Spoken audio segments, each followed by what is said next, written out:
Good morning, children. Today I am going to start a chapter number 7, Systems of Particles and Rotational Motion. So, firstly, I will introduce this chapter. So, in this chapter, we will discuss on the center of mass, moment of inertia, torque, etc. Okay.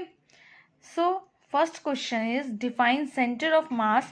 Show that the center of mass of two particle system of equal masses lies at the center of line joining them. So, क्या पूछ रहा है question में आपको centre of मास क्या होता है उसको डेफिनेशन देना है।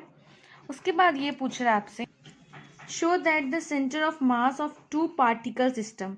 यहाँ पे सिर्फ दो पार्टिकल लेना है, एक सिस्टम है जिसमें सिर्फ दो पार्टिकल है, उसके लिए सेंटर ऑफ मास के लिए आपको एक्सप्रेशन फाइंड करना है। But that particles has two equal masses lies at the centre of line joining them.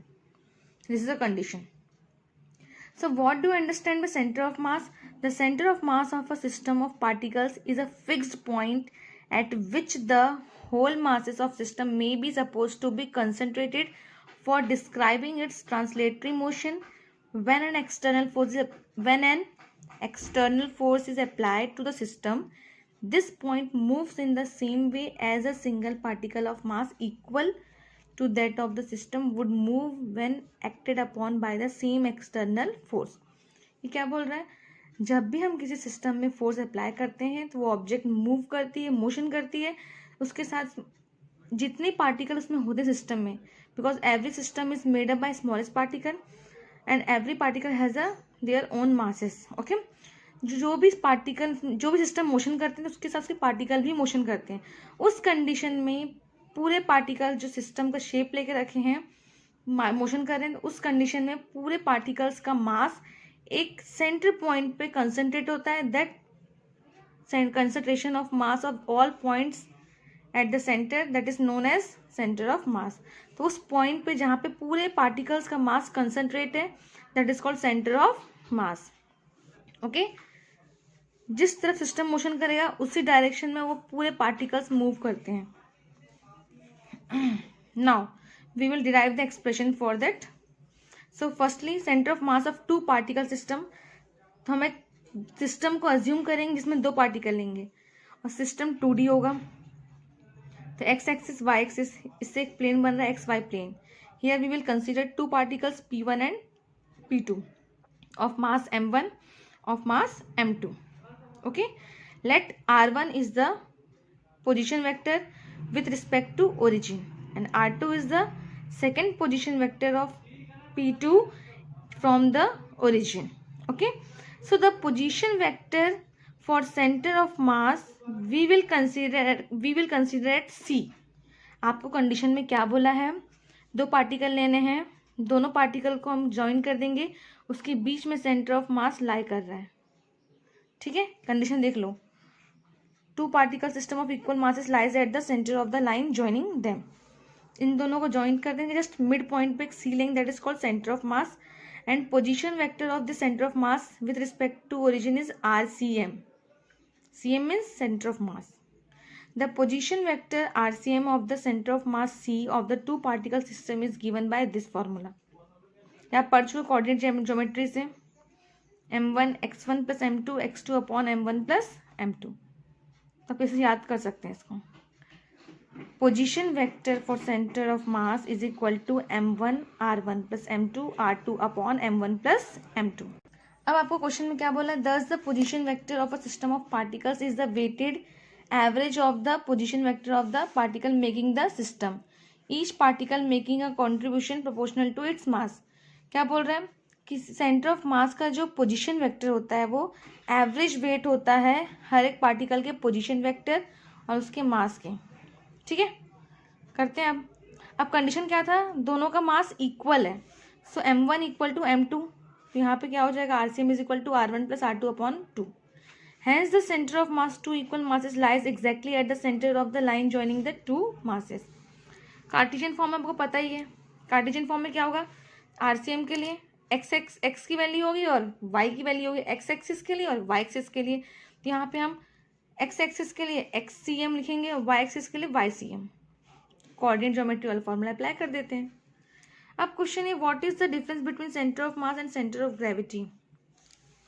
The center of mass of body is point where the whole mass of the body may be assumed to be concentrated for describing its translatory motion. On the other hand, center of gravity is a point at which the resultant of the gravitational forces on all the particles of the body acts, a point where whole weight may be assumed to act. Centre of में क्या होता है, मास में एक ऐसी point जहाँ पे पूरे पार्टिकल्स का मास कंसंट्रेट होता है, और सेंटर ऑफ ग्रेविटी क्या होती है, एक ऐसी पॉइंट जहाँ पे पूरे ऑब्जेक्ट पूरे पार्टिकल्स का वेट कंसंट्रेट होता है. For bodies of normal dimensions the centre of mass and centre of gravity coincide, but this two centres relate to different concepts.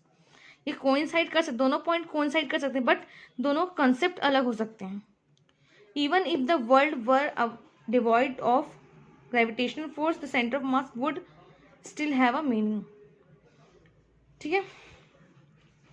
So next question, derive an expression for the position vector of the center of mass of a system consisting of two particles.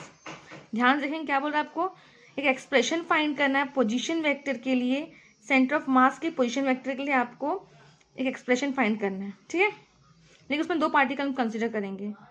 Again we will draw the same diagram, but here condition will be P1 and P2 is the two particles, and P1 apply on the P2, P1 exert a force on P2 and P2 exert on a force P1.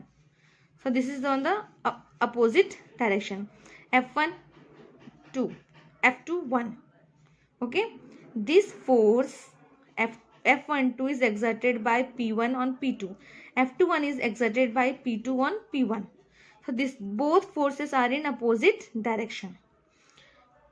मैं पहले ही diagram describe कर सकती हूँ. R1 is the position vector with respect to origin for P1, R2 is the position vector for P2 with respect to O, and C is the center of mass, and RCM is the position vector for center of mass with respect to origin.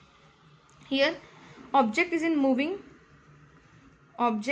motion, so velocity is the v1 is equal to dr1 upon dt and v2 is equal to dr2 upon dt.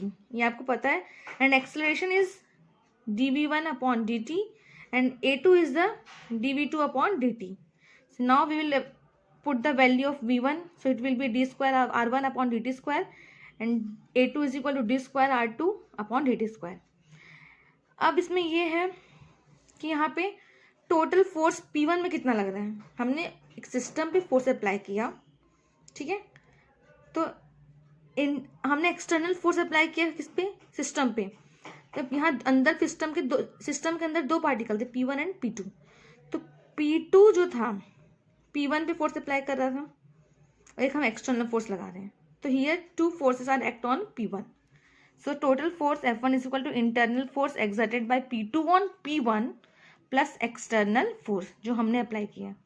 So total force is F1 is equal to F12 plus F1 external. Again total force acting on a P2. तो first force हम जो लगाए external force, और second force क्या लग रहा है इस पर, P1 जो अप्लाई कर रहे हैं. So F2 is equal to F21. It is a force on object on particle 2 that is P2 by P1 and second external force which will applied by man. आपको पता ही है टोटल फोर्स क्या होता है, mass into acceleration. Total force m1 into a1 is equal to f12 plus f1. Same for p2 m2 a2 is equal to f21 plus f2. Now adding equation this to this, now adding equation number 2 on 3, finally we get m1 a1 plus m2 a2 f12 plus f21 plus F1 external plus F2 external. आपको पता है every reaction equal to the opposite reaction, ये दोनों plus में तो zero हो जाएंगे. ठीक है, हमारे पास फाइनल क्या बचा, M1 A1 plus M2 A2 is equal to total force, total external force. Now total mass will be M1 plus M2 and total force for centre of mass is equal to F is equal to MACM. Now we will put value from equation number 4 and equation number 5. So MACM and total force is M1 A1 plus M2 A2. और आपको मालूम है A1 क्या था, d square R1 upon dt square, A2 क्या था, d square R2 upon dt square. Capital M क्या था यहाँ पे, m1 प्लस m2। यहाँ से d square upon dt square common ले लेंगे, अंदर क्या बचा, m1 r1 plus m2 r2। फिर यहाँ ACM बचा, ACM को हम क्या लिख सकते हैं, d square RCM upon dt square.